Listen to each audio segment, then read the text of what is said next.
Sean bienvenidos como siempre a esta su casa en Los Ojos. Nos da muchísimo gusto tener como visitante en este verano, en los cursos de verano de Lindosol, al padre José Luis Cabria Ortega.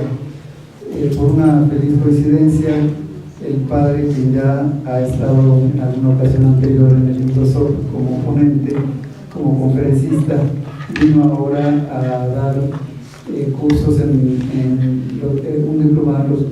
un curso dentro del verano de la pontificia también, una agenda muy apretada de 2 semanas y media, y nos hace el favor de dar un tiempecito también para compartir con nosotros ahora.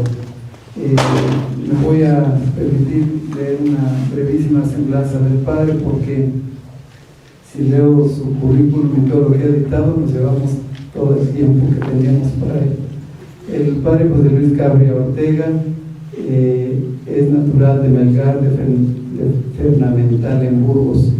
Es sacerdote de la diócesis de Burgos, está cumpliendo 26 ya años, hace unos días. Estoy viendo aquí en su currículum de ordenado.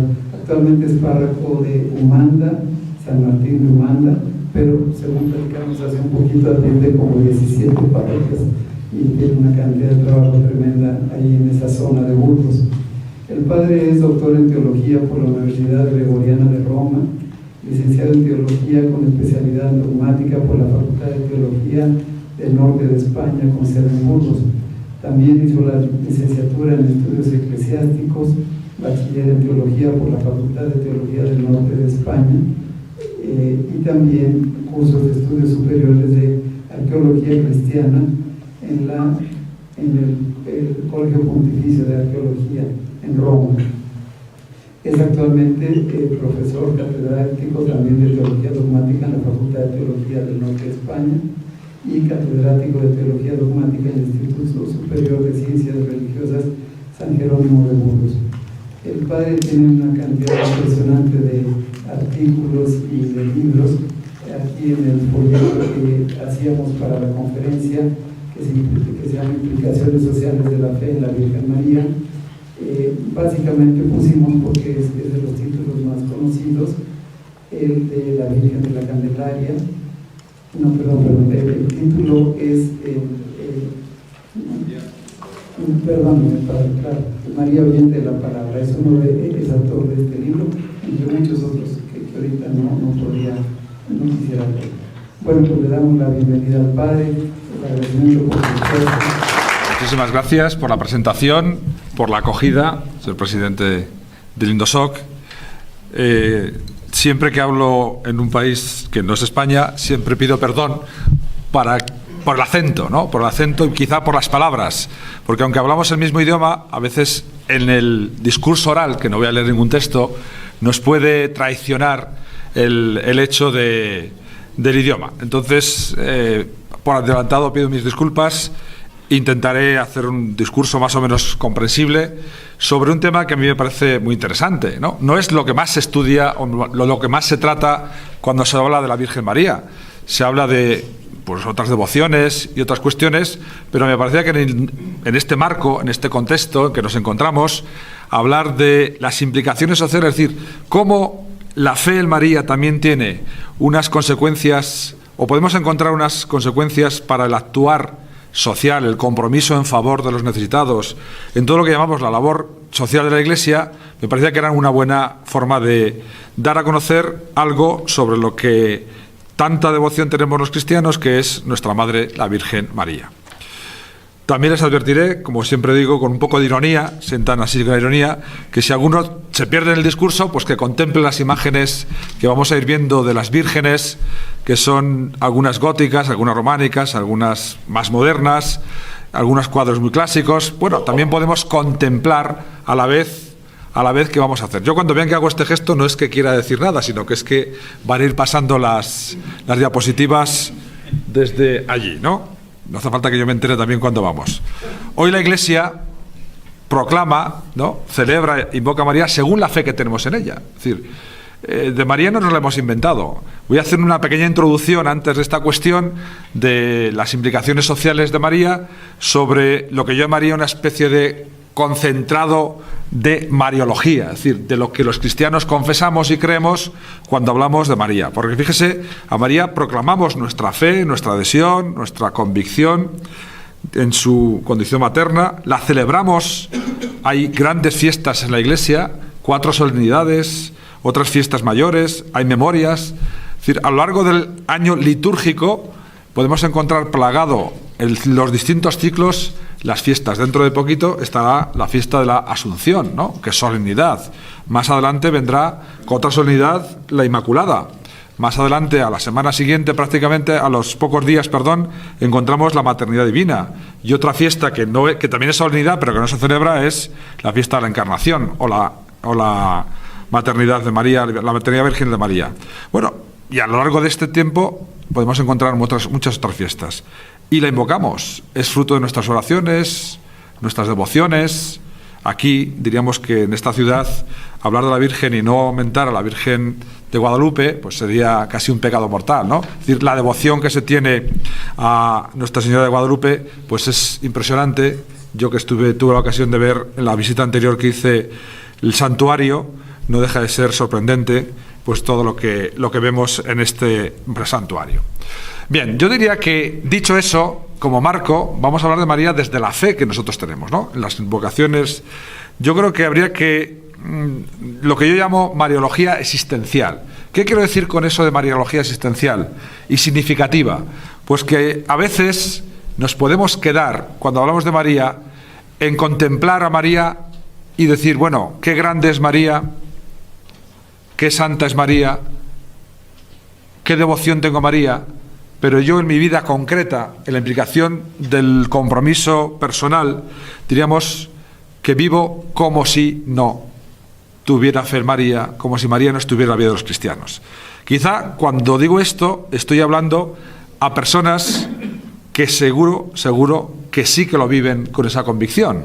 Pero como más allá de este círculo numeroso y generoso, al que agradezco su presencia en esta tarde para escuchar esta conferencia, hay muchas personas que viven así, yo creo que hay que apostar por una mariología, por una reflexión sobre María, eso significa mariología, que sea significativa. Es decir, que a todos los que nos profesamos devotos de María, nos conlleve a que en nuestra vida esa fe en ella no nos sea indiferente, no sea algo como si no se diera. Entonces, vamos a mirar en torno nuestro las diversas experiencias. Y para que estén más atentos, se lo he puesto en latín, prácticamente algunas cosas. Ya sé que no dominan el idioma, pero así como no saben, la mayor parte, espero, pues si me equivoco, ojalá, como a lo mejor muchos de ustedes el latín lo estudiaron hace mucho tiempo y ya no lo tienen fresco, si lo pongo en latín van a prestarme más atención. Porque así dirá, ¿qué querrá decir el Padre cuando dice estas palabras, ¿no? Mire, son diversas experiencias de cómo nos situamos ante María. La pregunta sería interesante y yo, cada uno de nosotros, dentro de este panorama que pongo ahí 5 visiones de actitudes ante María, ¿en cuál me sitúo, no? La primera, lo decía, es un dicho muy clásico que se llama de María nunquam satis. Decía, de María nunca es bastante lo que digamos, ¿no? De María siempre se puede decir más, ¿no?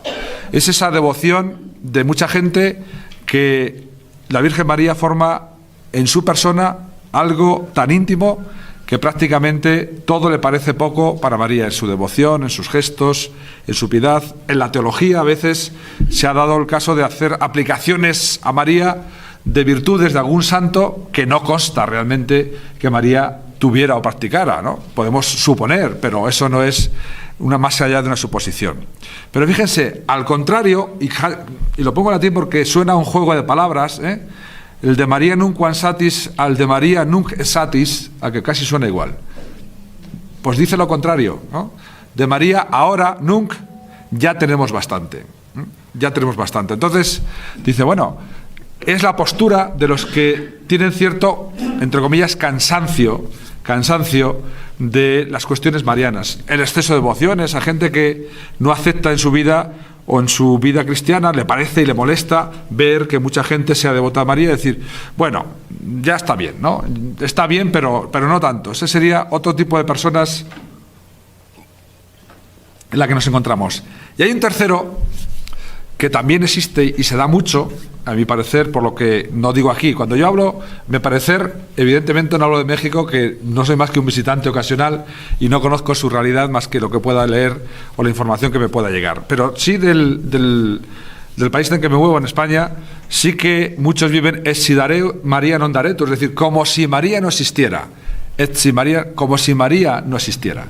Es decir, viven en la fe cristiana al margen, es más, casi en su percepción de lo que es la vida cristiana, María es una especie de estorbo, perdone la expresión, es decir, no hace falta. Bueno, sí está ahí, la Madre de Jesús, hay devociones, hay fiestas, pero para la implicación, incluso de compromiso social, diríamos, bueno, María es una figura a la que pedimos, rezamos, pero no nos dice nada más, ¿no? Peor esa tercera, que ya no lo he puesto en latín, pero se entiende muy bien en castellano, es esa visión esotérica, extraña, de María. Fíjense, a veces la literatura sobre la Virgen María es una de las literaturas religiosas que más prolifera. Y algunas editoriales que no publican nada de temas religiosos porque no entra en su ámbito de publicación y de interés el tema religioso, introducen de vez en cuando algún libro sobre María. Y el título o la cuestión siempre va en una cuestión esotérica, extraña, oculta. María, la biografía real de María.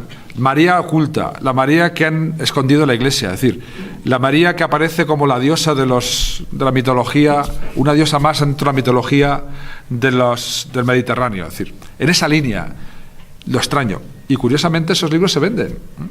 Yo os puedo contar como una anécdota, sin que salga mucho de aquí. Una de las visitas que he estado haciendo estos días fue a una librería que tema religioso muy poquito, por cierto, ¿no? Y lo único que tenía, curiosamente, es un libro que yo conocía ya, que está editado en España, que está hecho por uno que se manifiesta ateo en un diálogo con un místico, con un historiador de religiones, ¿no? Que cuestiona prácticamente todos los dogmas marianos y hace una interpretación un poco esotérica, ¿no? Es decir, ahí estaba la librería y no había nada más de tema mariano. Es decir, lo único que había era ese libro. Y el otro, la última parte de Pablo VI, Beato Pablo VI, decía, hay que hacer un equilibrio, ¿no? Hay que hacer un equilibrio. Ciertamente, María es muy importante en la vida del cristiano, no lo es todo, no es nada, pero es verdad, decía Pablo VI, que el cristiano ha de ser mariano, ¿no? Ha de integrar en su vida la fe de María. Entonces, la pregunta es, de esas perspectivas, ¿entre cuál me encuentro yo? Entre los que viven con un cierto equilibrio, como dice Pablo VI, los que somos muy devotos de María, los que somos muy poco Marías, los que estamos un poco cansados, lo que nos gusta ese, como decimos por mi tierra, lo que tenga morbosidad, ¿no? Una especie de algo extraño, como si fuera distinto. Voy a recordar que, con todo, diciendo y ahondando lo que decía Pablo VI, el Papa Francisco, en la exhortación Evangelii Gaudium, ¿no? Que es lo penúltimo. Ya saben que con el Papa Francisco nunca sabemos cuál es lo último, porque ha sacado la encíclica, que en esta casa seguramente será fruto de mucho estudio, que es Laudato Si, pero no será menos fruto de estudio el Evangelii Gaudium, que es una especie de propuesta, exhortación posinodal. Pues en el número 200, de los últimos números, nos recuerda que hay un estilo mariano, ¿no? Como decía Pablo VI, el cristiano tiene que ser mariano, porque hay un estilo mariano, ¿no? En la actividad evangelizadora de la Iglesia y en la actividad total de la Iglesia. Es decir, la evangelizadora es lo que la Iglesia es. Cuando decimos la actividad evangelizadora de la Iglesia es lo que la Iglesia hace, sea en el compromiso social, sea en el compromiso evangelizador, sea en el compromiso litúrgico, sea en el compromiso de la formación de la cultura, en cualquier parte. Hay un estilo mariano, dice, porque cada vez que miramos a María, volvemos a creer en lo revolucionario de la ternura y del cariño, ¿no? Frases muy del Papa Francisco. En ella vemos que la humildad, la ternura, no son virtudes débiles, sino de los fuertes, que no necesitan maltratar a otros para sentirse importantes. Mirándola, descubrimos que la misma que alababa a Dios porque derribó su trono a los poderosos y despidió vacío a los ricos, es la que pone calidez de hogar en nuestra búsqueda de justicia. Casi con esta frase estaría justificada esta conferencia, ¿no? De hablar cómo de María tiene unas implicaciones sociales. Esos puntos suspensivos porque sí, que no me cabía todo en una página, entonces también conservaba cuidadosamente Y María sabe reconocer las huellas del Espíritu de Dios en los grandes acontecimientos. ¿Qué es alguien que quiere estar comprometido con el mundo, sino un lector de las huellas de Dios y del Espíritu en el mundo, para encontrar ahí un camino para hacer que la justicia, que la paz del Evangelio, el estilo del Evangelio se haga realidad? Es contemplativa del misterio en el mundo, en la historia, en la vida cotidiana, en cada uno y en todos. Es la mujer orante y trabajadora, la señora de la prontitud, la que sale de su pueblo para auxiliar a los demás sin demora. Esta dinámica, dice el Papa, entre justicia y ternura, entre contemplar y caminar hacia los demás, es lo que hace de ella un modelo eclesial para la evangelización. Evangelii Gaudium 288, un número, como ven, precioso. Yo he subrayado algunas frases, ¿no? Porque para no sea... Y nos muestran un poco esa misma idea de lo que yo estoy diciendo, de que María, ya de por sí, con esta frase del Papa, dentro de esas actitudes, que en el fondo es reforzar la expresión con la que poco antes les hablaba de Pablo VI, el cristiano de verdad es mariano. ¿Qué quiere decir? Que tiene que integrar en su vida el estilo mariano del actuar. Y la Iglesia, como comunidad, también debe saber integrar ese estilo mariano en su labor evangelizadora, sea el campo de actuación que sea. Pero, ¿y tú, María, quién eres en realidad? ¿No? Porque eso también es muy importante. Antes de decir las implicaciones que puede tener sociales nuestra fe en María, habrá que preguntarnos, María, ¿quién es? ¿Qué sabemos de María? Entonces yo voy a atenerme a tres, muy rápidamente, porque esto es un marco introductorio, pero a la vez, digamos, formativo, a tres pinceladas, ¿no? Lo que sabemos de María desde la historia, sobre la pregunta histórica de María, diríamos que es pues una pregunta fácil de reconocer, ¿no? María es, desde la historia, es aquella que acompañó desde el inicio a los primeros cristianos, que no cesaron de interrogarse por la identidad de María. ¿Qué sabemos? ¿Qué sabemos de ella? Esta inquietud, este interés por saber de ella, desde la historia, ha acompañado a la Iglesia siempre. Fíjense que los textos que tenemos para saber quién es María son los Evangelios. De ella no hay referencia en textos contemporáneos a ella fuera de los Evangelios. Les hay en textos cristianos posteriores. Ya en el siglo I, a fin del siglo II prácticamente, ya aparece pues algunas reflexiones sobre la virginidad de María, sobre algunos aspectos de su maternidad, pero en textos que podríamos decir fuera de la literatura cristiana no existe. Así como de Cristo podemos encontrar alguna pequeña referencia, de María no. Solamente aparece en los Evangelios. Y la pregunta que a veces nos hacemos es, ¿y por qué aparece María en los Evangelios? Porque ya no es la protagonista del Evangelio. Protagonista del Evangelio es Jesús. Y nos cuentan los evangelistas quién es, qué hizo, su persona, su identidad. Es lo que intenta hacer el evangelista. Y dice, bueno, yo quiero saber, presentarles quién es Jesús. Y para explicar quién es Jesús, aparece quién es María. Porque no se puede explicar la persona de Jesús de Nazaret sin la persona que lo trajo al mundo, sin su madre. Y esa inquietud, esa pregunta por saber quién era esta mujer sencilla, Madre de Jesús, a nivel histórico sabemos muy poquitas cosas, como pongo ahí. Muy poquitas cosas, ¿no? No sé si está la... Tengo que saber dónde estamos. Esto, a nivel histórico, María es esa sencilla mujer, Madre de Jesús, que vivió en tierra de Palestina, que se dedicó a sus labores, diríamos, y poco más, históricamente.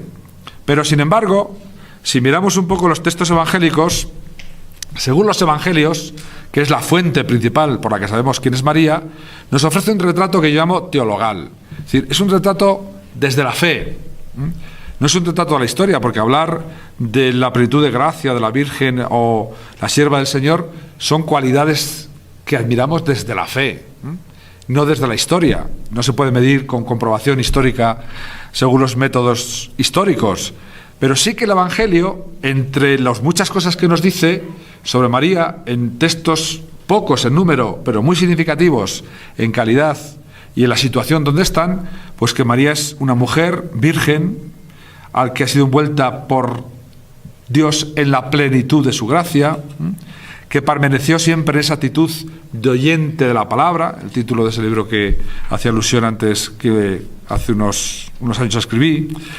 Esa palabra que la recibe con fe, pero como ven, la fe es real pero no se puede probar históricamente. Entonces, la fe que la medita, que la interioriza, que la vive cordialmente, que la vive obedientemente, que se autoproclama la sierva del Señor y que está al servicio de los hombres, ¿no?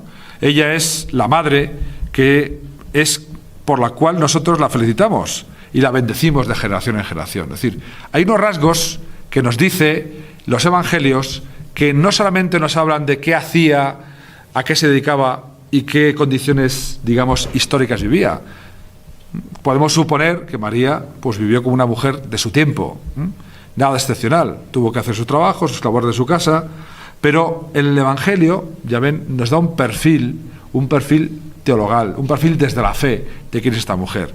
Y si vamos a la historia de la Iglesia además a lo largo de estos 20 siglos ha adornado a María con 4 dogmas, ni más ni menos, ¿eh? Incluso hay un quinto, que hay una demanda de un quinto dogma, pero que como no está aceptado todavía, digamos que está ahí. María, Madre de Dios, es la siempre Virgen, es la Inmaculada en su concepción y es la asunta en cuerpo y alma a los cielos. Para que tengan un poco más de datos y se sitúen un poco cuándo surgieron estas proclamaciones como dogmas, es decir, como verdades que la Iglesia proclama, verdades de fe que la Iglesia proclama para que todos los que pertenecen a esta comunidad cristiana, que es la Iglesia, proclamemos, ¿no? Y lo hace solemnemente, o en un concilio, o por medio de unas bulas, el Papa Pío IX o Pío XII, respectivamente. ¿Ven? Ahí los años. Fíjense que la Iglesia, en este sentido, no ha tenido mucha prisa en hacer los dogmas. Primero fue el 431, el Concilio de Éfeso, sobre María, Madre de Dios, o la Theotokos, que así se llama, a veces pueden encontrar en algún cuadro, se pone así, la titula la Theotokos, ¿no? O la Virginidad Perpetua de María, la Epárcenos, también lo suelen escribir a veces en griego, en el Sínodo de Letrán, antes era ya conocido, pero hasta el año 649 se pone esa fecha, que es un poco discutida, pero bueno, eso para los especialistas, y después tienen que pasar 1200 años prácticamente, o más, hasta que encontremos un tercer dogma mariano, ¿eh? Es mucho tiempo. 1200 años no los vivimos cualquiera, ¿eh? No los vivimos cualquiera, o sea que son muchos años para proclamar el dogma de la Inmaculada. El Papa Pío IX, 1854, y otros casi 100 años, a esto ya sí que se recordarán algunos que puedan restarse 50 años y todavía se encuentren jóvenes, se acordarán que el año 50 del siglo pasado, 1950, el Papa Pío XII proclamó el último dogma, que es la asunción de María en cuerpo y alma a los cielos, ¿no? Los 4 dogmas son 4 verdades que además hacen referencia a aspectos muy relacionados con la cristología. Paso muy deprisa sobre esto. La maternidad divina habla de la encarnación, la virginidad hace de la potencia de Dios por crear un mundo nuevo, una humanidad nueva, o la Inmaculada nos hace la primacía de Cristo, la gracia por encima del pecado, o la Asunción nos habla del triunfo final al que aspiramos todos, ¿no? Dicho esto, esta sería la Virgen de nuestra fe. Como ven, les he dado unas pinceladas rapidísimas, recordando lo que ya todos sabemos, de quién es esta María en quien creemos, a la que celebramos, a la que invocamos, a la que oramos, a la que proclamamos como madre, ¿no? Esta fe en María no nos puede dejar indiferentes. Si la Iglesia se ha empeñado durante estos 20 siglos en la proclamación, en la investigación, en la devoción, en el conocimiento, en el profundizar, ¿quién eres tú? Esa pregunta, ¿quién eres tú, María? ¿Quién eres tú? También la respuesta implica algunas connotaciones, y en este caso podemos aplicarlas a la vida social, ¿no? También para cualquier otro nivel de la vida, porque la vida social en definitiva es todo. Somos miembros de una sociedad, vivimos en la polis, en la sociedad de la que formamos parte desde nuestra condición laboral, nuestra condición de miembros de una sociedad, nuestra condición de trabajadores en favor de un compromiso más explícito, es igual. Lo importante es ver que también tiene una fe en María que se hace compromiso y que se hace entrega. Y de eso se trata. Ahora entramos ya, diríamos, en materia explícita de lo que era el tema que nos convocaba.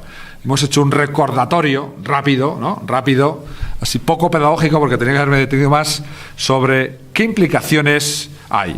Y les vuelvo a poner una palabra, pues algunos se me había escapado, vuelve a reconcentrarse, les pongo una palabra en latín, para que digan, ¿y esto qué querrá decir?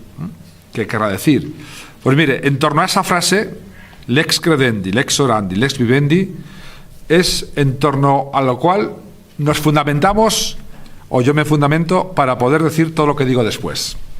Es decir, lex credendi, lo que creemos, las condiciones, lex es una palabra que significa ley, es decir, aquellos artículos que creemos, lo que creemos viene a decir,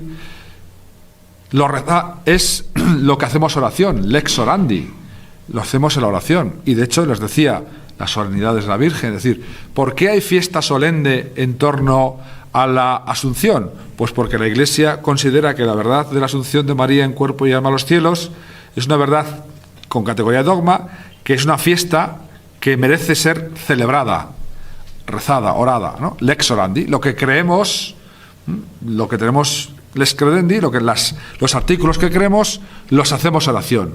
Pero hay un tercer aspecto que a veces se olvida. Lo que creemos y lo que hacemos oración lo tenemos que hacer vida. Lex vivendi. ¿Qué ocurre? Pues que muchas veces nos hemos quedado en las dos partes anteriores. Creemos en la fe, proclamamos los dogmas, muy bien, los celebramos la fiesta solemne, además con categoría de fiesta en nuestras tierras, y muy bien, y decimos, bueno, y María, en la vida, eso que crees y que celebras, ¿qué aplicación tiene en la vida? Esto que digo de María valdría para todas las verdades de fe en principio, pero lo vamos a aplicar evidentemente al tema que nos ocupa, ¿no? Bien, por eso diríamos, mezclando, esto simplemente corro deprisa, no quería explicar más, mezclando esa lex orandi y lex credendi, muchas veces María ha servido a lo largo de la historia pues para defender la fe, es decir, es la ruina de las herejías, el centro de la ortodoxia, la columna de la fe, la defensa más segura de la verdad cristológica, etcétera, etcétera. Es decir, ahí les cito pues a San Atanasio, Cirilo de Alejandría, Germánico San Germán, San Juan de Damasceno, Papa León XIII, el CELAN, la Confederación de Latinoamérica, los obispos, el Beato Newman, o Stefano di Fiores, o Bruno Forte, que son dos grandes teólogos. Bruno Forte vive todavía, de todos ellos el que vive, vemos en ella todo en el fragmento. Es decir, eso que creemos es una concentración, pero son frases simplemente. Pasamos para ver esto. Vamos a hacer ya una propuesta concreta. Entonces se me había ocurrido hacer un decálogo, no sé, bueno, es un número mágico, diríamos, estamos acostumbrados a un decálogo, y como no me cabía todo, pues he puesto un decálogo y un epílogo, ¿no? O sea que voy a hacer 11, es una cosa así curiosa, queda bien. Número 10 es como el decálogo, no sabemos los 10 mandamientos, pues nada, voy a hacer 10 frases, o sea que voy a hacer 10 propuestas de cómo podemos hacer una lectura social de la fe en la Virgen María, ¿no? Pueden ser muchas, me puedo quedar corto, es decir, he optado por este método y con alguna frase que lo importante es que nos haga pensar, ¿no? Que nos haga pensar. He puesto ese cuadro que hace haced lo que los diga, ¿no? Es el cuadro de las bodas de Caná, ¿no? Donde está María y Jesús, viendo que la implicación que tiene la fe en María, que ella es la que mueve y les dice a los sirvientes, oye, si haced lo que los diga, pues a lo mejor algo de eso también nos está diciendo ya a nosotros también María, ¿no? En la vida social. Por eso pongo ese cuadro, en este caso lo explico, los demás cuadros son simplemente para su contemplación de imágenes de la Virgen María, ¿no? Vamos a empezar entonces el decálogo. Yo creo que quien cree en María tenemos que pasar por un aspecto que es la contemplación de cómo María es bella, pero no bella en cuanto es rasgos bellos, si era morena, ojos azules, difícilmente por aquella tierra, pero bueno, ¿cuál es el prototipo de nuestra belleza exterior de mujer? No es la belleza exterior, aunque yo tengo que confesarles que de las cientos de imágenes de la Virgen que he visto en cuadros o en esculturas, no he encontrado ninguna fea, ¿no? Alguna puede ser que nos parezca raro a nosotros porque nuestro criterio de belleza cambia, pero tiene conforme que es una Virgen románica, pues no tiene la perfección a lo mejor que esta que contemplan ahí, ¿no? Pero no es la belleza exterior. Pero ya ven que los artistas, captando esa idea de la belleza, a María siempre la ponen bella o guapa. Es decir, pero lo que importa de María no es la belleza exterior, sino la belleza interior, ¿no? La belleza, que es, y explicaré un poco qué sentido, el pulcrum, decían los latinos, y desde ella contemplar la belleza de toda la creación. Fíjense las implicaciones sociales que esto tiene. La encíclica del Papa Francisco, la nueva encíclica del Papa Francisco, Laudato Si, ha puesto de manifiesto la importancia de cuidar la tradición, ¿no? Pues en María lo que descubrimos es su belleza no le viene de ella, sino del actuar bello o gratuito o gracioso de Dios. Gratuito y gracioso viene de charis, ¿no? La palabra griega. En ella se transparenta la gloria de Dios, decían los clásicos. Es decir, esa es la belleza profunda de María. No es lo externo, sino lo interno. Muchas veces nosotros lo decimos también en las personas, ¿no? Es decir, bueno, alguna vez le dices, pero ¿cómo sabrá ese hombre, voy a decir la parte masculina, cómo saldrá con esta mujer que es bastante fea? Pero él lo ve con su belleza interior. También todos decimos que a medida que pasa el tiempo, esa belleza exterior va dejando mucho que desear en favor de la belleza interior, ¿no? Tenemos que apelar a pesar del tiempo. Pero lo importante no es la belleza exterior, que todos sabemos que es transitoria, sino la gracia que actúa en medio, ¿no? Y decir, esa gracia del actuar de Dios en María nos muestra que también actúa Dios con esa misma gracia en todo lo creado. Entonces, quien contempla a María en su belleza debería estar dispuesto también a contemplar la belleza de todas las criaturas. Y eso tiene unas implicaciones importantes. ¿Por qué?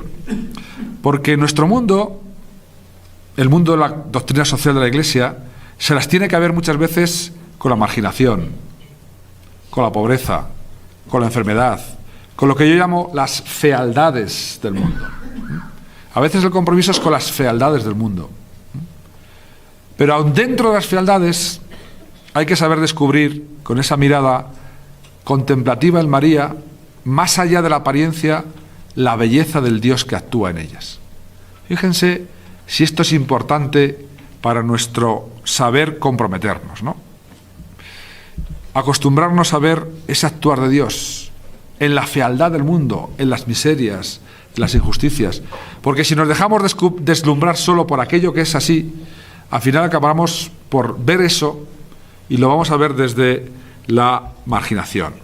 Y será ineludible, por tanto, que el cristiano adquiera ese hábito de mirar la realidad con ojos de trascendencia, como hemos descubierto en ese mirar de María, la trascendencia que en ella está, para descubrir que también en toda la creación, en todas las personas sobre todo, hay un reflejo, una participación, una semilla, una huella, un vestigio de la belleza, de la bondad y de la verdad de Dios. La belleza de María nos permite descubrir la belleza en toda la criatura, porque es el mismo Hacedor el que le ha llenado de belleza a ella y a todo. Y en todo se puede descubrir lo bello. Y viendo lo bello, viendo en todo, en medio de la cubrición de la fealdad, ¿no? La marginación, la pobreza, el desastre, etcétera, también podemos ver. Y cuando lo vemos, ya tenemos un motivo de más para poder actuar con toda sinceridad cristiana. Avanzo un poco. Esto llevaría muy largo. Como ven, simplemente les voy a dar pistas, ¿no? Pistas para su reflexión. Y como hay muchas, pues a quien le capte más una, pues le gusta más otra. Yo creo que en María, el segundo, descubrimos que nuestra identidad cristiana y por tanto la identidad del cristiano que también se compromete y vive, se vive desde la lógica del don y de la gratuidad. Fíjense que esto es muy importante, ¿no? La lógica del don y la gratuidad. María nace de la gratuidad de Dios. Ella no tuvo ningún mérito. Piensen en la Inmaculada. ¿Qué decimos en la Inmaculada? Ella, desde el momento de su concepción, es decir, ni existía, antes de su concepción, en ese momento, Dios la colma de gracias. No ha hecho ningún mérito. Vive del don, de la gratuidad. Marca el actuar de Dios. Dios es generoso, es don para con nosotros, sin nuestros méritos. A veces esta teología de la gracia se nos ha olvidado un poco, ha retrocedido espacio, dejando su lugar a esa del compromiso y del actuar. Pues antes, la identidad propia del cristiano está en la gracia y en el don, ¿no? Es por eso, porque se descubre el fruto del don de Dios, por lo que el mandamiento del amor es el primero, que se desafiará después. Pero eso ocurría en María y se ve muy claramente, en el dogma de la Inmaculada se ve claramente. En la elección a la maternidad, ¿por qué María? ¿Qué méritos hizo María para ser llamada a ser la Madre Virgen? O el don de la virginidad, que no deja de ser más que una excepción a la causa natural, es un milagro, diríamos, un don especial, es un don, una gracia. En ella se ve claramente que el actuar de Dios es más generoso que nuestros méritos. Pero no solo en ella, porque lo que descubrimos en María vale para todos. Es decir, si descubriéramos todos que la identidad profunda de nuestro ser cristianos es el don y la gracia, nos llevaría a que en el compromiso social ese darse y darnos está en la base. Está en la base. Es decir, hacemos caridad, hacemos justicia, hacemos solidaridad, hacemos lucha por la igualdad, por la familia, por los grandes valores, desde esta convicción de sabernos nosotros primeros tocados por el don de Dios y queremos compartirlo con las otras personas que lo necesitan, o con los que no se han dado cuenta, o los que no han descubierto, como hemos descubierto, esa gratuidad y ese don. Por eso, digo ahí, en algún momento, también nosotros hemos de acercarnos a los necesitados, no por sus méritos, que quizás no encontremos ni siquiera una gratuidad, ni una gratitud, ni por sus cualidades o simpatías, sino por un amor gratuito que nos precede y le precede. Y nosotros, en ese compromiso caritativo, social, hacia el otro, lo que vamos a hacer es mostrar en el otro la gratuidad y hacer visible por nuestro medio la gratuidad que viene de más allá de él, que viene de Dios. Como ven, quizás es un poco místico, pero es que estamos en el ABC de la fe cristiana. Empezamos por esto, los mandamientos primeros, luego ya son más concretos. El ABC, es decir, ¿por qué actuamos? ¿Por qué el compromiso? ¿De dónde dimana la raíz última de hacer la difusión de la doctrina social? Porque creemos que nosotros hemos sido antes beneficiados por ese mismo amor de Dios y lo queremos compartir. No vamos a encontrar nada, es más, perdemos tiempo, dinero y a veces hasta salud y más cosas, ¿no? Pero lo hacemos desde esta convicción de la gratuidad, de lo que has recibido gratis, dalo gratis, ¿no? Pasamos. Tercero, yo creo que esto es muy importante en toda opción social, recuperar la visión optimista de la existencia, ¿no? Desde la alegría que nace del ideal del hombre que se ha hecho realidad por el actuar amoroso de Dios.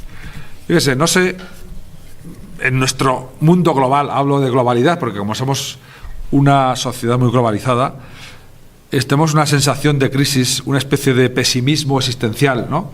De que, tenemos la capacidad para destruirnos, tenemos la capacidad para hacer que nuestro planeta dure poco, tenemos la capacidad para que se corrompan casi todas las cosas, esta casa común, poco a poco la estamos deforestando, el agua, no tenemos cuidado, en fin, una serie de cosas.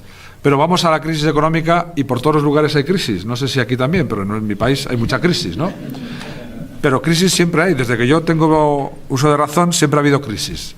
Cuando estábamos mejor, luego cuando pasa una crisis peor, decir, no, antes estábamos bien. Pero si antes decía el discurso que siempre había crisis, ¿no? Hay una especie de pesimismo. Y yo creo que contemplar a María en su identidad personal, nuestra fe en María nos tiene que llevar al optimismo existencial. Porque en María descubrimos el ideal del hombre hecho hombre nuevo, ¿no? María nos enseña que en el principio está la gracia, decía antes, María Inmaculada, pensemos, el ideal del hombre se convierte en realidad. Como decía los obispos en Puebla, los obispos latinoamericanos, María ofrece el rostro del hombre nuevo redimido por Cristo, en quien Dios renueva de un modo más admirable el proyecto del paraíso. Es decir, cuando contemplamos a María y nosotros proclamamos nuestra fe en la Madre Inmaculada, decimos, la Inmaculada es la que es sin pecado, que es el origen del paraíso. ¿Recuerdan? La creación, Eva, Adán, nacen sin pecado, están en la gracia. El pecado es posterior. Y parece que hemos vivido y nacido y nos movemos en el dominio del pecado. Pues no, contemplar a María nos recuerda el dominio de la gracia, ¿no? recuperar el proyecto inicial del paraíso, es decir, volver a ser optimistas. Es decir, el pecado es verdad, pero no tiene la última palabra, ni siquiera la penúltima. Es verdad, pero hay que recuperar. María es memoria del mundo que quería, del que Dios quería, y que profetiza cómo puede y debe llegar a ser. María es la realización de los anhelos profundos del hombre. En ella se ven realizados. El hombre quiere llegar a recuperar ese paraíso perdido, ¿no? Y por eso contemplar a María es contemplar el optimismo. El optimismo. Pasamos, no voy a entretener todo. Por eso diríamos que quien tiene esta perspectiva optimista, contemplando que en María se realiza el ideal y se recupera el paraíso oprimido por medio de Cristo. No olvidemos siempre, cuando hablo de María, siempre únalo a Cristo, ¿no? Que es el que hace la obra de la gracia. Quien tiene esta convicción no puede ser derrotista ni catastrofista. A veces nos hemos convertido los cristianos en profetas de calamidades, ¿no? Por eso anunciamos lo mal que vamos a ser profetas de buenas noticias, ¿no? Pese a la percepción del entorno de mal real que existe, de enfermedad concreta, del dolor lacerante, de la muerte implacable, del pecado en sus diversas manifestaciones sociales que existe, ¿quién lo va a negar? ¿Quién lo va a negar? Pese a todo ello, su perspectiva no sucumbirá a la tentación del pesimismo, pues el creyente vive de la convicción de que el ideal del hombre, querido por Dios, no se ha perdido. Es decir, eso que ha sido corrompido por el pecado, que no hemos sido capaces de hacer nosotros, en María lo descubrimos que ha vuelto a tener nueva fuerza. Digamos que es como una especie de anuncio que nos dice, Eva era el primero en María que anticipa la obra de Cristo y nos dice, si miramos a María deberíamos recuperar ese optimismo, ¿no? Evitar ese catastrofismo en el cual nos encontramos, ¿no? Por eso tenemos que ser profetas de esperanza y no de calamidades, ¿no? Recuperar ese testimonio de una palabra que pongo rara, de ese optimismo antropológico. He insistido ya, paso. Cuarta categoría o cuarto aspecto, ¿no?, en este decálogo de posibles implicaciones. Fíjense que lo importante es lo anterior, de ser los que trabajamos por la doctrina social de la Iglesia optimistas, a ser pesimistas va el todo. Es una actitud, es una actitud. Yo creo que este cuarto también está directamente manifestando la implicación social de la fe en María. Descubrir la llamada al servicio. Fíjense, en María descubrimos que Dios da siempre, siempre los carismas a quien llama a una vocación. María tiene la vocación de ser la madre de Jesús. Una tarea difícil, complicada, que supera cualquier capacidad.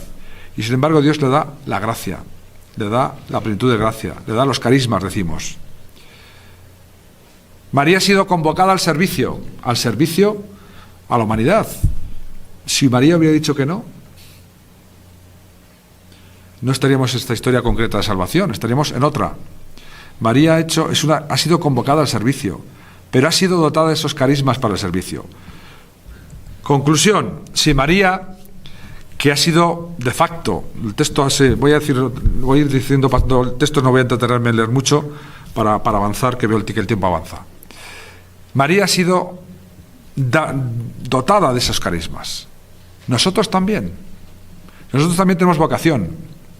A veces cuando en mi tierra se dice uno tiene vocación, se reduce prácticamente a vocación religiosa o vocación sacerdotal.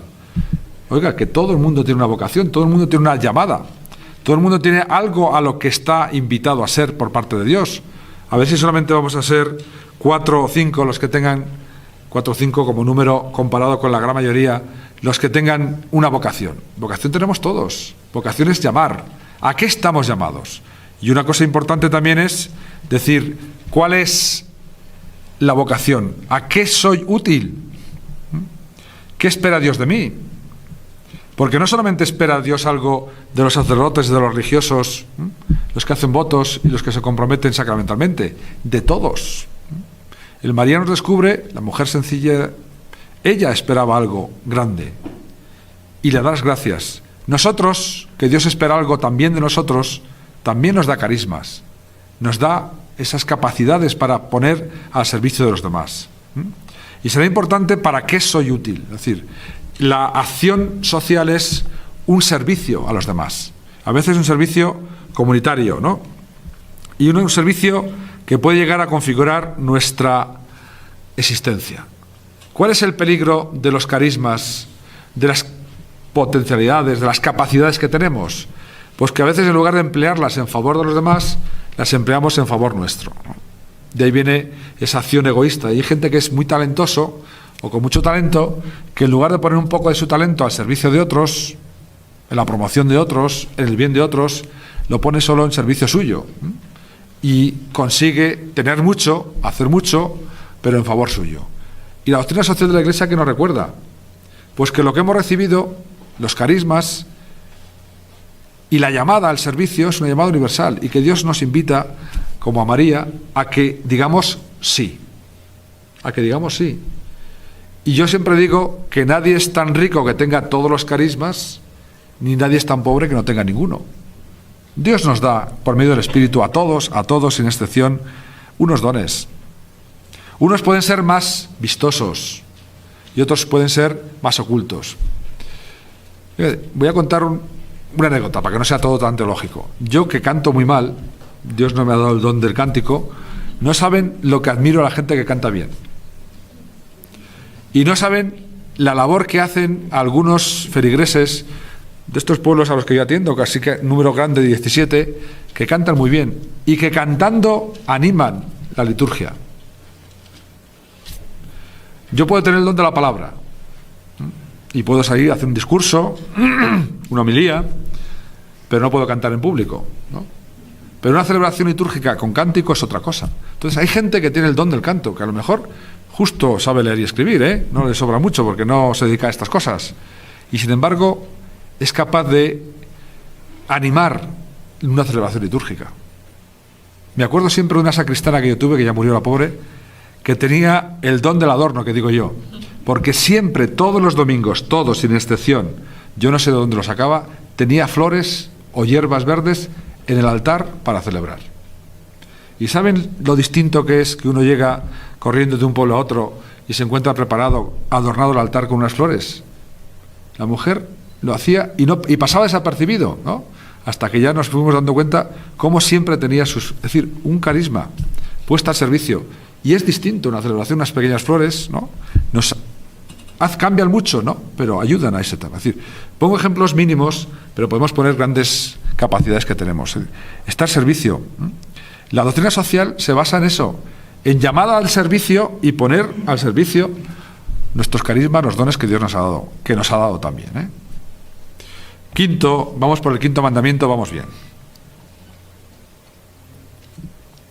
Fijaros, cuando creemos en María, nos comprometemos con las firmezas o certezas de la salvación, que son la fe, la esperanza y la caridad, ante las infirmezas, esa palabra no existe, del existir concreto. ¿Qué quiero decir con esto? Para entender a María hay que entenderla en el ámbito de la fe, de la esperanza y de la caridad. El retrato espiritual de María, nos lo decía al principio cuando hablábamos, ¿qué nos dicen los evangelios? Era la mujer oyente de la palabra, la que vivía desde la fe, la que se movía en la esperanza, es decir, esperaba que eso se cumpliría, y la que vive la caridad, la entrega a su hijo, la entrega a los vecinos, la visita a Isabel, la comunidad de los cristianos cuando Cristo muere, está con ellos, ahí estaba. Es decir, pequeños gestos que nos muestran esas claves de lo que es la firmeza de la fe, ¿no? Sin que yo esté para añadir a continuación que María hubo de crecer y progresar en esto, Es decir, la fe, la esperanza y la caridad, a veces tenemos esa idea de María como si lo tuvo muy fácil, como si todo era sencillo. No. María también era complicada su vida, tuvo que crecer, era la peregrina de la fe, decía Juan Pablo II en esa maravillosa encíclica Redentoris Mater. María, la peregrina de la fe la definía. La peregrina de la fe. La peregrina de la esperanza, diríamos nosotros. la que vive por la caridad. Pues esos son, digamos, los valores fundamentales, ¿no? Son las certezas de nuestro creer, son las virtudes teologales. Si podemos encontrar un quicio, lo teologal, las virtudes serían la fe, la esperanza y la caridad. Las otras son virtudes humanas, muy importantes, fortaleza, templanza, justicia, pero lo último, el quicio, está ahí. Y eso es muy importante porque desde esas certezas podemos acercarnos a ayudar, a dar esperanza, a servir en la caridad y a ofrecer una luz de la fe, la luz de la fe, Lumen Fidei, a mucha gente que está enfermo, necesitado. Y enfermo tiene una etimología del latín que es infirmus. El firmus es el suelo firme, ¿no? Está tembleando. Cuando uno está enfermo, ¿qué le pasa? Que se tiene que tumbar, porque es que no me tengo en pie, decimos nosotros, ¿no? No me pongo a poner firme. La fiebre, un poco de fiebre nos tumba, ¿no? El enfermo, el necesitado es de algún modo enfermo. Le faltan firmezas. ¿Qué es la mejor obra que podemos hacer de caridad, de esperanza y de fe, más que compartir nuestras firmezas en la fe, una luz que ilumina, que da una visión distinta, una esperanza más allá de las desesperanzas? Muchas veces la acción social del hombre cristiano es dar esperanza. No puede transformar todo, no puede cambiar las cosas. Puede ser hacer gestos, es decir, tengamos esperanza en que se pueden cambiar y sobre todo puede vivir con fortaleza la firmeza de la caridad. Pequeños gestos de caridad. Es lo que nos hace a veces luchar contra esas infirmezas, esas enfermedades. A veces pensamos que simplemente la caridad es una cosa, o la doctrina social es el hacer. Pero también el cristiano nunca tiene que perder cuáles son sus certezas, ¿no? Hace en la caridad, pero también lleva esperanza y también comparte la luz de la fe. Es decir, hace ver las cosas de otra manera. Porque muchas veces el cambio de perspectiva es lo que nos libera y nos da una gran novedad, ¿no?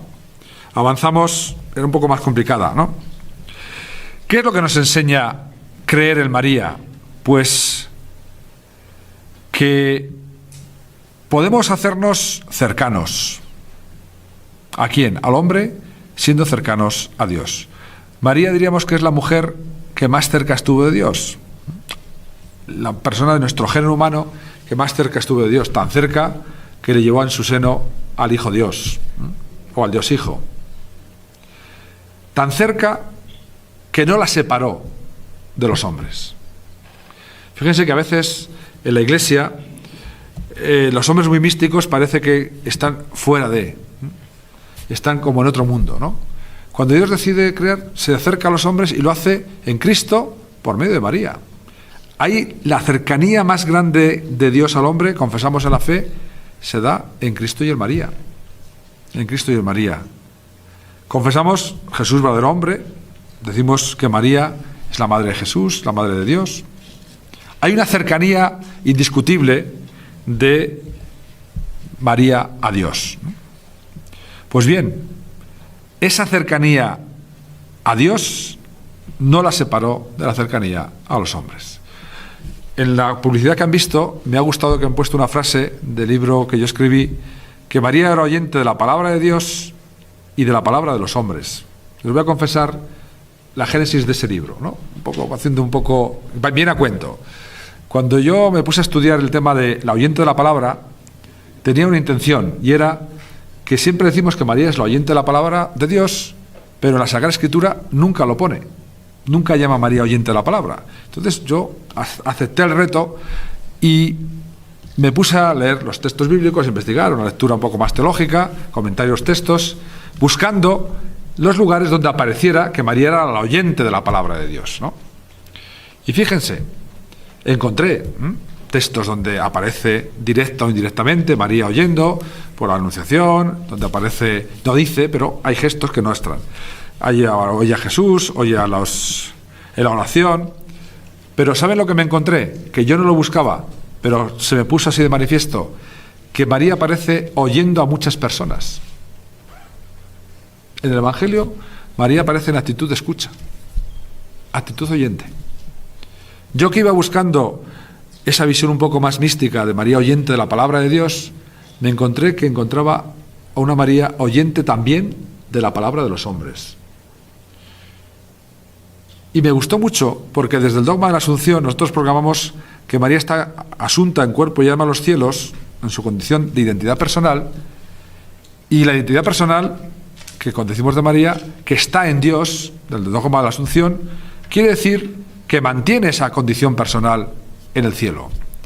Y si María era la oyente de la palabra de Dios y de la palabra de los hombres, en el cielo sigue siendo la oyente de la palabra de Dios y de la palabra de los hombres.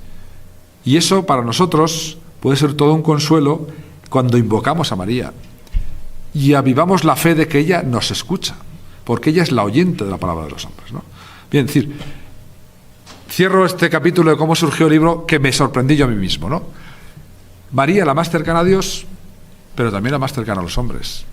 Nosotros, el cristiano, debe saber conjugar esa cercanía a Dios, Dios Trinidad, con la cercanía entrañable a las personas especialmente necesitadas. Estoy hablando de la doctrina social, ¿no? Es decir, es una llamada, porque como decía San Juan, si yo amo a Dios, digo, y odio a mi hermano, soy un mentiroso, lo pongo en mí, ¿no? Aunque ponga en plural. Pues quien no ama a su hermano, a quien ve, no puede amar a Dios a quien no ve. Quien ama a Dios, que ame también a su hermano, ¿no? Es decir, la cercanía al hombre tiene que estar no incompatible con la cercanía a Dios. Y el cristiano, una profunda vivencia de esta mística de cercanías, la cercanía comprometida. Yo creo que la doctrina social lo que habla, aquí seguramente en esta sala hay muchos expertos más que yo en doctrina social, por la formación continua que tienen aquí en el instituto, es a veces una pastoral, una acción de cercanía. De cercanía. No valen los discursos, no vale decir lo que hay que hacer. La doctrina social nos lleva a la cercanía del hacer. No vale decir que el hombre es necesitado, está urgido por... Hay que hacer, hay que estar cercanos, ¿no? Vamos a seguir avanzando, ya vamos por el 7, vamos bien. Vivir en la santidad como María, para realizar nuestra dignidad de hombres que somos imagen de Dios.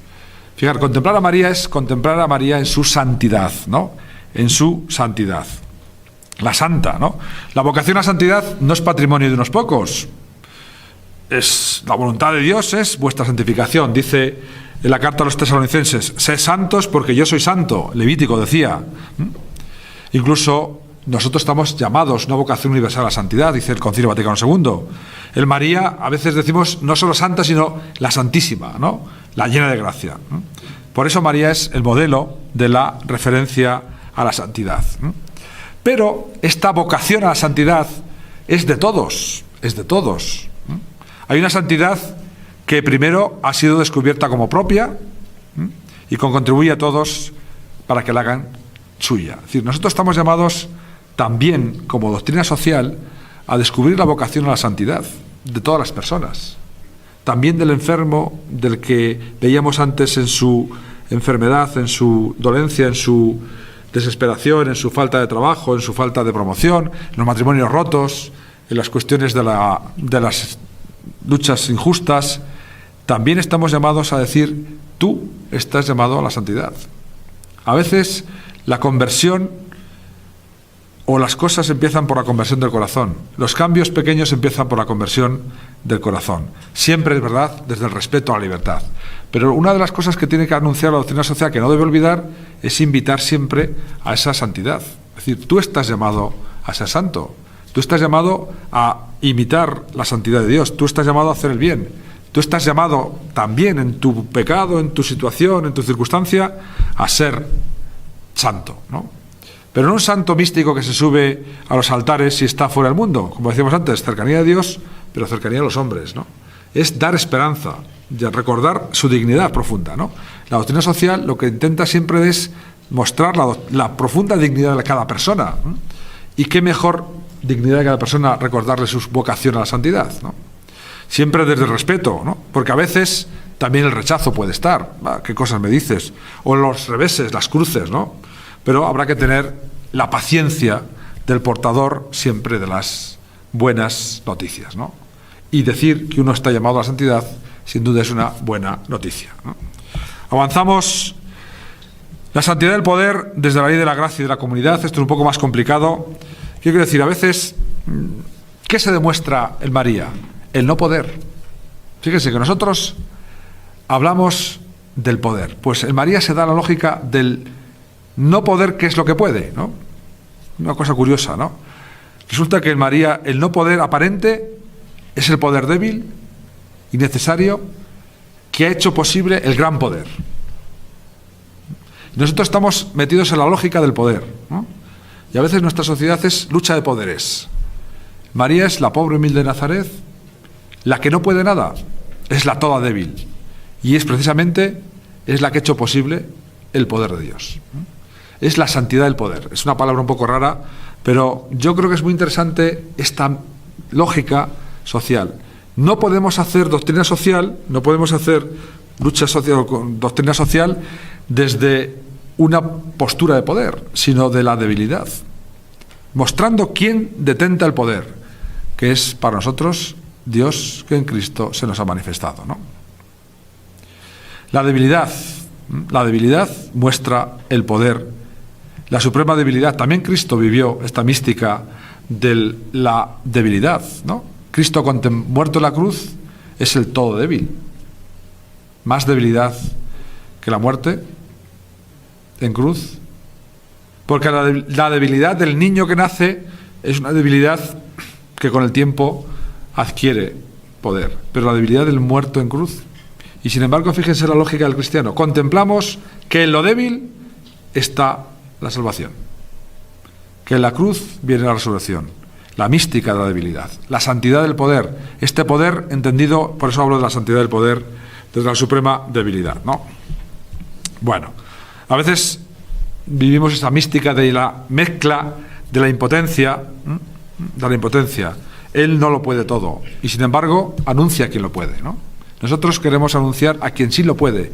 A veces nos gustaría cambiar el mundo, nos gustaría cambiar la sociedad, nos gustaría que hubiera paz, que no hubiera guerras, que hubiera más hambre, pan para todos, que desapareciera el hambre.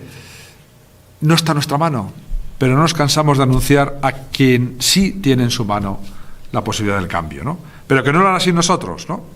En todo ello se nos muestra paradójicamente, digo al final, la santidad del poder en la debilidad, o el poder en fortaleza de la santidad, ¿no? Ese juego de palabras, una cuestión bien clara, con esa imagen, ven esa imagen tan bonita que tienen ahí, a lo mejor nuestra estética diría, bueno, esta imagen románica, gótica, pues no estaría nuestra estética, pero lo que importa es el noveno de este decálogo, apostar por la novedad, por la novedad. Yo creo que si algo nos muestra la persona de María es que en ella se han hecho nuevas las cosas, se han hecho nuevas las cosas, ¿no? La Concepción Inmaculada nos muestra que han empezado los tiempos nuevos, no me entretengo mucho, que han empezado una sociedad nueva, un mundo nuevo. Por tanto, una apuesta por la novedad y por la renovación es algo que tiene que tener todo cristiano en su compromiso social. Transmitir la confianza de que en la aparente incapacidad o en la incompetencia para tantas cosas que consideramos importantes y útiles, todavía está llamado a participar de ello. Estamos a hacer nuevas las cosas, ¿no? La ineficacia, la utilidad, etcétera, ¿no? Si el voluntario es capaz de transmitir este espíritu de la novedad de Dios, que no se basa ni en las apariencias, ni en grandes obras externas, sino en el interior del corazón, donde Dios se apropia del hombre para liberarlo y el hombre se expropia de sí para darse a sí y a los demás, habremos entendido la lógica de la novedad. Yo entiendo que a lo mejor esto es un poco complejo, de eso de apropiarse y expropiarse, ¿no? Es un juego de palabras, pero realmente a veces necesitamos, para hacer nuevas las cosas, salir de nosotros, ¿no? ¿Por qué todo nos parece rutina? ¿Por qué todo nos parece igual? Porque a veces nos hemos apropiado tanto de las circunstancias, de los hechos, de la forma de hacer en la iglesia, en la sociedad, en la política, en la cultura, en la educación, que ya nos hemos apropiado de todo y no hay novedad. Pues hay que expropiarse, hay que quitar esas cosas que nos atan tanto, ¿no? Pues a veces en el actuar también solidario y comprometido debemos expropiarnos, ¿no? Para hacer cosas nuevas. apostar. María se expropia a sí misma y dice sí para que el plan de Dios se haga realidad. Pues en esa lógica del sí de María, que se expropia a sí misma, hace posible la novedad.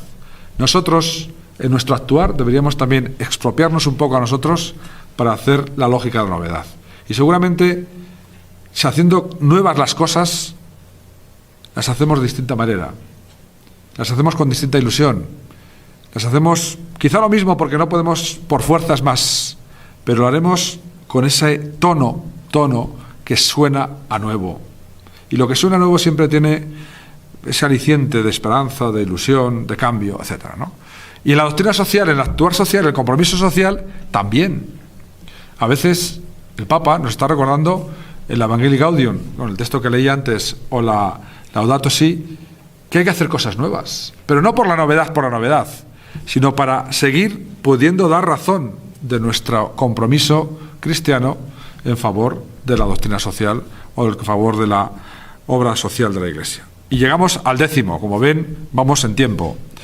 Yo creo que también, muy importante, la actitud de una espiritualidad orante, con el Magnificat. El Magnificat es esa oración que María proclama, ¿no?, ante la visita a Isabel, que la Iglesia hace suya en la liturgia de las horas, en la liturgia de la lectura de las horas de las vísperas, el himno Magnificat, proclama mi alma la grandeza del Señor. Yo creo que desde esa espiritualidad del Magnificat, que dice, doy gracias a Dios porque en mí ha hecho obras grandes, pero doy gracias a Dios por las obras grandes que hacen otros, derribó del trono a los potestados y exalzó a los humildes, a Israel y en todos los hombres, ¿no?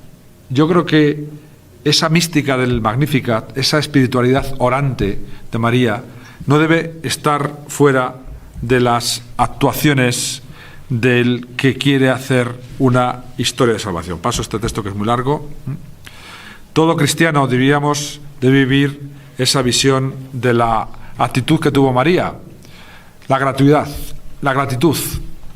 Si algo tenemos que vivir en nuestra condición de trabajadores en favor de lo social, de la proclamación del Evangelio hacia afuera, de la transformación que realiza el Evangelio en su identidad, es la gratuidad, ¿no?, la acción de gracias a Dios. Y seguir pidiendo que Él siga haciendo proezas por su brazo y por nuestros brazos.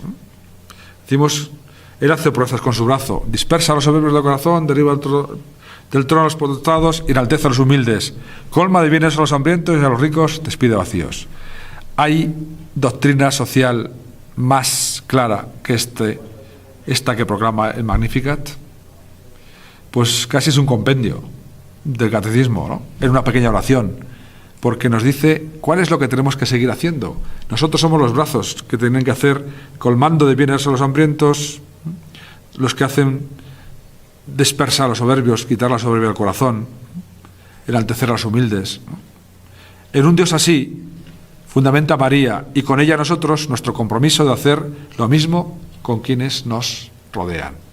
Yo creo que esta espiritualidad del Magnificat orante también está como una propuesta de acción del compromiso en favor de los demás. Y les decía que como no me cabía, hago un epílogo, ¿no? Ya estoy acabando. En el inicio se anticipa esperanzadamente el fin. María Inmaculada es la asunta en cuerpo y alma a los cielos. ¿Qué quiere decir esto? Pues que en María mostramos la unidad de todo, ¿no? A María la hemos contemplado en los 4 dogmas, recuerda, la Inmaculada en su concepción y la Asunción ya cuando vuelve al cielo. Y entre medias, la Madre Virgen, ¿no? La Madre Virgen. Pues hay una unidad de vida. Una unidad. Y yo creo que esto también es muy importante que lo tengamos en cuenta, diciendo, a veces hay que llegar hasta el fin. No nos podemos quedar en solamente el inicio. Yo creo que muchas de las cosas hay que entenderlas en el fin, ¿no? El María que inició con la Inmaculada su andadura y acaba en la Asunción, nos habla de que nosotros tenemos una vocación más allá de lo inmediato. La Asunción, que es un canto a la esperanza, podía haber hecho todo esto a partir del dogma de la Asunción, que no lo he tratado mucho porque es el consuelo de verdad y el que da esperanza. Nos habla de que sí, parece que el mal triunfa, parece que uno se esfuerza y no hacemos nada, parece que por mucho compromiso, mucha doctrina social de la Iglesia, mucha predicación del Evangelio, sigue habiendo los mismos problemas sociales, políticos, económicos, familiares, de paz, los distintos ámbitos de la doctrina social. Y sin embargo, la Asunción, la unión de María, nos dice que todo tiene una meta última, que somos peregrinos, ¿no? Que somos peregrinos, que esa Asunción, la meta última de estar convocados a la patria última, que es el cielo, es nuestra meta última. Y si en el camino morimos antes, nosotros tenemos la esperanza de que esa vocación que contemplamos en María realizada, un día para todos se realizará.